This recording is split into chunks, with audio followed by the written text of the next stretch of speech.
Thriller প্রেমী দর্শকদের জন্য ওয়েব প্ল্যাটফর্মগুলো আনছে একের পর এক নতুন সিরিজ।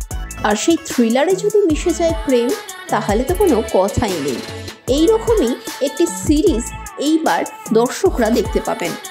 প্রেমের এক অনন্য কাহিনী ফুটে উঠবে আগামী এই সিরিজে। শুধুমাত্র দুটো মানুষের মনের মিলনই যে প্রেমের আসল মানে তা একেবারেই নয়। থাকছে ত্রিকোণ প্রেমের গল্প, সেই সঙ্গে মিশে যাবে ভালোবাসার এক গহন কোণের কথা। ভালোবাসার এক অন্য উপাখ্যানে মানালি দে, সুহদ্র মুখোপাধ্যায় ও সৃজলা গুহ। গল্পে হলদিপুর এলাকায় বড় হয়ে ওঠা পল্লবীর জীবন ছোট থেকেই ভালোবাসাহীন। এদিকে অধ্যাপক অরিন্দম আর তার স্ত্রী মিথিলার আপাতত শান্ত এবং সুখের সংসার। চাকরির সূত্রে সপরিবার হলদিপুরে আসে অরিন্দম। আলাপ হয় পল্লবীর সঙ্গে।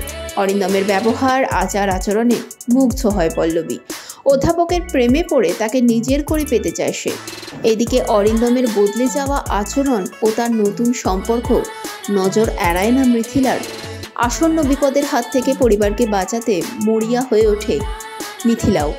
প্রেম, বিশ্বাসঘাতকতা, ষড়যন্ত্র এই নিয়েই নতুন সিরিজ। পরিচালনায় অরিজিৎ টোটন চক্রবর্তী, সৃজনশীল পরিচালনার দায়িত্বে অদিতি রায়। চলছে সিরিজের শুটিংও। চলতি বছরের মাঝামাঝি সময় মুক্তি পেতে চলেছে সিরিজটি।